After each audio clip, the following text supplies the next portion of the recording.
Hey guys, welcome to the Wave Crypto Club. We talk about all things crypto. If that interests you, subscribe to the channel. In this episode, we'll look at how to evaluate cryptos. I've been teaching a course on cryptos. I taught like 500,000 students in the last 2 months. And a constant question that I get from all of them is XYZ crypto good? I can't tell you that. But what I can tell you is how to evaluate if something is good or not. Before I continue, I must tell you this, that if you're going to watch this video, then you agree that this is only educational content and nothing else. Now, getting to what cryptos to evaluate and how do you do that? I have 6 parameters. Right? I put this together basis some research that I did. This can be a basis for what you want to follow. You can add your own parameters, but broadly I look at these 6 parameters. To begin with, tokenomics. That's a real term. If you've not heard of it, there's team, utility, roadmap, activity, and stakeholders. What are these? Let's look at them one by one. Tokenomics is something that became popular since the crypto space began to explode. It's a term that you'll hear often. If you have not heard it already, you'll definitely hear about it very soon. Maybe it'll trickle down to MBA schools in no time. Tokenomics is what is used as as a way to describe the math and incentives covering the crypto assets. Right? So tokenomics is two things. It is token and economics. Right? So what is economics? Consists of supply and demand. So what are the economics of tokens? The economics of tokens is nothing but how the supply and demand of these tokens work. So supply, how many of these tokens exist today? If you take Bitcoin, today there are over 19 million Bitcoin. Right? How many will ever exist? That's about 21 million for Bitcoin. How quickly are the new ones being released? There is a Bitcoin chart. Right? It takes it's releasing at today I think about 3.125 Bitcoin for every block that is created. This will keep on reducing. The last Bitcoin will be mined in 2040. So that is the Bitcoin supply cycle. And what is demand? How many users are there today? There are millions of users who own a Bitcoin today. This can be different for different tokens. If you take a token like BAT, there are again millions of users who own a BAT. Many of them use the BAT ecosystem apps like the Brave browser. There are like 55 million users who use the Brave browser on a monthly basis. How many users want it in the future? That is for you to project based on certain understanding of what are the use cases, what are the problems it's solving, who's going to use it, and things like that. How quickly do users want it? That depends on a lot of factors like government regulations, ease of accessibility of something like this, and so on. This is Bitcoin tokenomics. Right? Bitcoin has about 21 million cap. 2040, we'll be there. We're already somewhere here at like 19 million. Right? So that's how Bitcoin the supply is going ahead. Then the next big thing is of course team. So you need a superstar team, right? So you need, one sec guys. So you need a superstar team.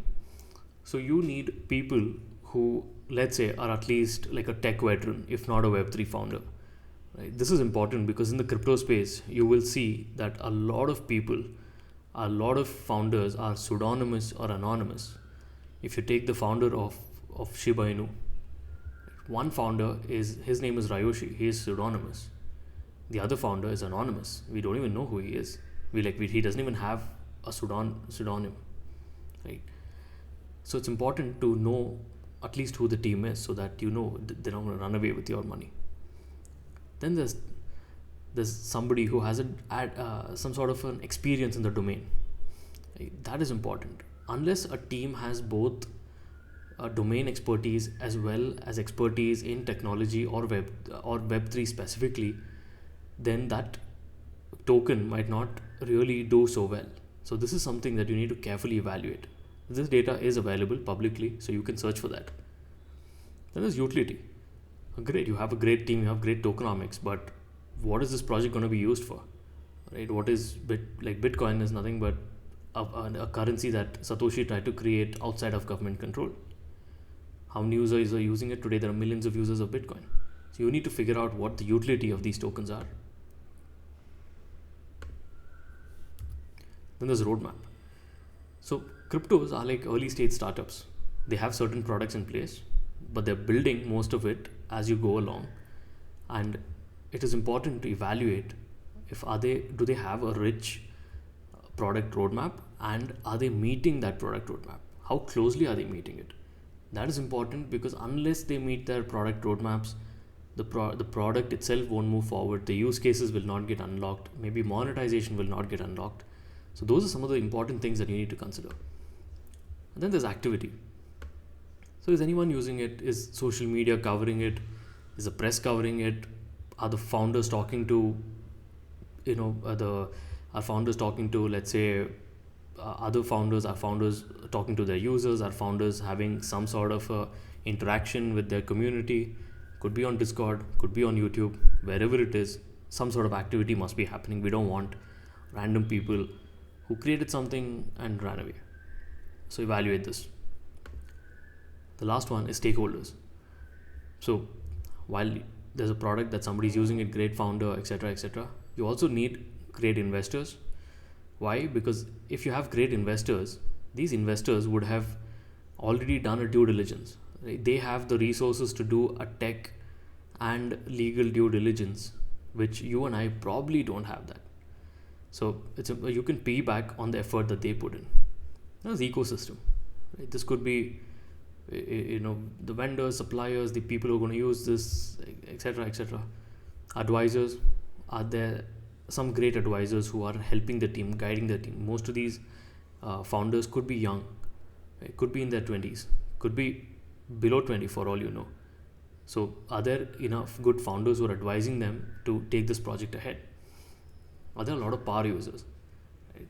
So imagine if there is some big user who accounts for 50% of the volume of the product. Right? Are they onboarding such big users? Then it makes sense. Then somebody's actually using it. The token makes sense, right? Collaborations. Do they have enough collaborations? Do they have collaborations with, like, let's say, exchanges, with whoever they need for their project to succeed? Evangelists, people who are talking about this you can find out by just maybe searching it on YouTube or just googling for them. Are people writing a blog about them? Are people talking about them on videos? If I'm not saying all of this is required, but at least some of these are required for a project to be successful. If these 6 parameters are evaluated, so how can you evaluate? Like, write down the list of tokens you want to evaluate. For instance, I've taken BAT as an example here.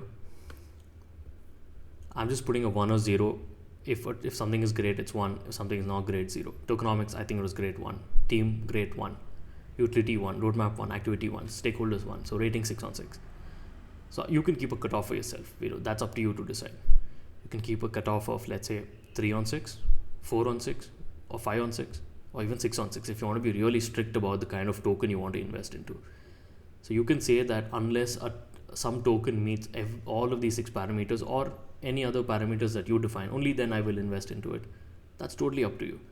But this was just to give you an idea how you can evaluate a token yourself to figure out what is good or what is bad. Hope this was fun. Hope you learned something new. And if you liked it, share it with a friend. Make sure you like this video. Make sure you hit the bell icon. And yeah, welcome to the club.